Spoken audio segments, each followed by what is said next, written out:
It's a billionaire's playground, but are the crazy rich royals living it up on the people's cash? Cursed affairs, mystery illness, and twin flame deaths. We're dishing the deets on Monaco's royal family. Although they are widely referred to as the Royals of Monaco, these imperial highnesses all have the same surname, Grimaldi, and the Grimaldis have been Monaco's famed royal family since 1419. But unlike their British counterparts, their status is more than a purely symbolic position. According to Hello Monaco, the prince has served as the head of the state in both title and practice ever since Monaco came under Grimaldi rule. The family celebrated 700 years of power in 97, and after Prince Rainier III's death in 2005, his son, Prince Albert II, took over the throne. The family's main residence is the Prince's Palace of Monaco, which was built in 1191. Back then, though, the massive structure was meant to fortify the city against pirates. These days, the palace is home to summer concerts, red carpet galas, and tours and photo ops for the rest of us commoners. In 1793, the palace fell victim to the French Revolution when Monaco was annexed by France. Part of the former structure was turned into a makeshift hospital and poorhouse, and by the time the Grimaldis regained power and returned to their family seat, their home was nearly unlivable. Albert's dad, Prince Rainier III, is credited with returning the estate to its former glory. Most people are probably familiar with the changing of the guard outside of Buckingham Palace, and it turns out the royal family of Monaco has their own 124 soldier force who perform similar functions. The guards were established in 1817, and since then, their role has been to protect the royal family and the palace, perform civil duties, and maintain public order. As a unit, each officer also fulfills a specific role, ranging from IT support to mechanics, and the organisation has created itself to be completely self-sufficient. The curse on Monaco's royal family goes like this.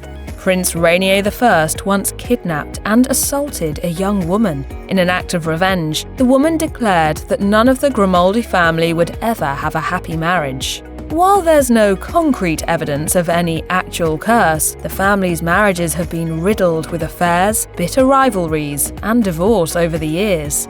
More recently, Prince Rainier III and Princess Grace Kelly's children have had no trouble stirring up their own drama.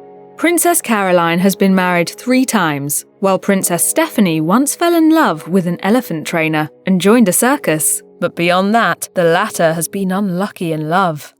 Throughout history, one of the most important jobs of any ruler has been to produce an heir to continue the family line. And according to Once Upon a Time, behind the fairy tale of Princess Grace and Prince Rainier, landing a wife was one of the prince's most pressing tasks. Palaces are for royalty. We're just common people with a bank account. But with all the wealthy single ladies dripping with luxury on Monaco's beaches, why did Rainier skip across the pond to go after actress Grace Kelly? As some reports claim, it was Aristotle Onassis who jokingly told the prince that marrying an American movie star would help put Monaco on the map. And he was right. After a year-long romance that began at the Cannes Film Festival in 1955, Rainier and Grace were hitched. Grace Kelly was just 26, but she was already an Oscar-winning movie star. Even so, when she married into the royal family, she was compelled to leave acting behind for good. She was even later forced to turn down offers for major roles, since acting was deemed an unfit career for a princess of Monaco. Kelly's final movie, High Society, came out the year she married the prince. By 1981, Grace Kelly had been a princess for almost 30 years, and she was well accustomed to the pomp and circumstance involved in brushing shoulders with some of the most prominent people in the world. And my life here has given me many satisfactions. By contrast, the future Princess Diana was just 19 at the time, newly engaged to Prince Charles and vulnerable to the pressure. At Diana's first public event, she was reportedly overwhelmed by the media. Then, she met Grace Kelly at the Buckingham Palace reception. The Princess of Monaco reportedly offered Diana some words of encouragement, joking, "Don't worry, dear. You'll see. It'll only get worse." Less than 2 years later, Grace Kelly died at 52 from injuries sustained in a tragic car accident. And according to the Daily Mail, Diana insisted at her funeral that she was, quote, psychically connected to Kelly. Monaco is famously known as the billionaire's playground, and among its wealthiest, according to Forbes, is Prince Albert II, with his staggering $1 billion net worth. He reportedly rakes it in thanks to land ownership, palaces, art, a collection of antique cars and stamps, and shares in a Monte Carlo resort. Just for comparison, a year before her death, Queen Elizabeth II was worth an estimated $500 million. You see, it's much smaller, isn't it? In addition to his own riches, the taxpayers of Monaco spend millions on their royals. According to CNN, Monaco's royal family cost citizens $54.4 million in 2020, roughly $1,300 per person every year. Over in the UK, residents pay just $1.60 in taxes to the royal family once a year. Before the now Princess Charlene of Monaco met her prince, she was an accomplished swimmer living in South Africa. She won the '96 South African National Championship and went on to compete at the 2000 Sydney Olympics. Later that year, according to Vogue, she met Prince Albert in Monte Carlo at a swim meet. But it wasn't until 6 years later that Charlene and Albert were spotted together in public. Soon after that, though, she quietly retired from swimming, moved to Monaco, and began work as a philanthropist.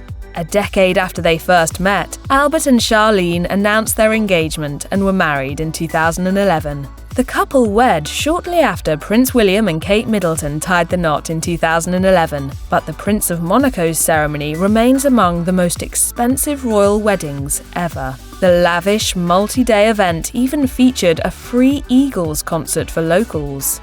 In total, the Los Angeles Times reported that the event cost $70 million. Charlene's dress was embroidered with 20,000 pearls, 30,000 golden stones, and 40,000 Swarovski crystals, according to the Daily Mail.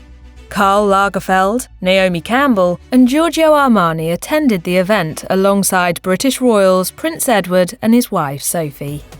You might be able to imagine that a billionaire royal family would be fairly protective over their global image. And in 2014, actor Nicole Kidman took on a starring role as Grace Kelly in the movie Grace of Monaco. Ahead of the release at the Cannes Film Festival, Monaco's royal family put out a statement harshly criticizing the accuracy of the film.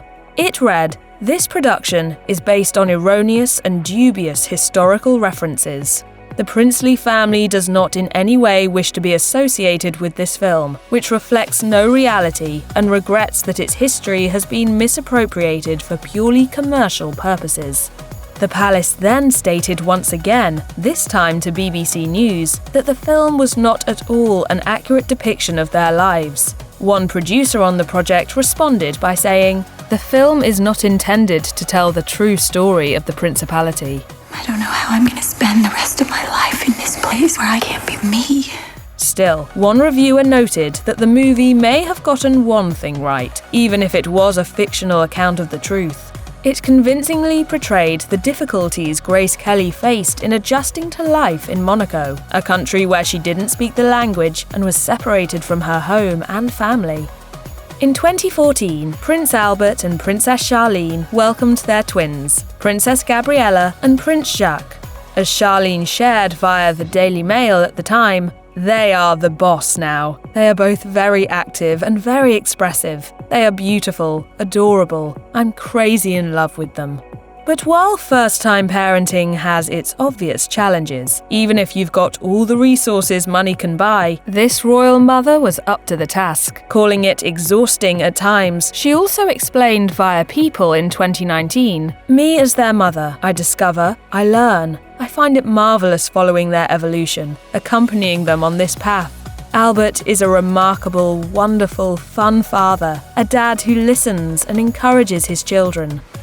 In late 2021, Prince Albert revealed that Charlene had been admitted to a treatment facility for mental and physical health concerns, which had been caused by exhaustion. He noted to People magazine at the time, she was overwhelmed and couldn't face official duties, life in general, or even family life. Charlene had just returned home after spending 6 months in South Africa. While she appeared to be stable just after her trip, within a few hours, it was clear that something was wrong. Albert quickly clarified, "I'm probably going to say this several times, but this has nothing to do with our relationship. I want to make that very clear. These are not problems within our relationship, not with the relationship between a husband and wife. It's of a different nature." It's not all been plain sailing behind the scenes, and there have been issues. As it turned out, Charlene's fatigue was partly due to a series of ongoing health concerns that manifested while she was travelling in South Africa. It began in May of 2021 with an ear, nose, and throat infection. A month later, the palace confirmed that the infection had led to what was termed multiple complicated procedures. Unable to travel, she remained in South Africa while she recovered. By July of that year, Charlene was still too unwell to fly.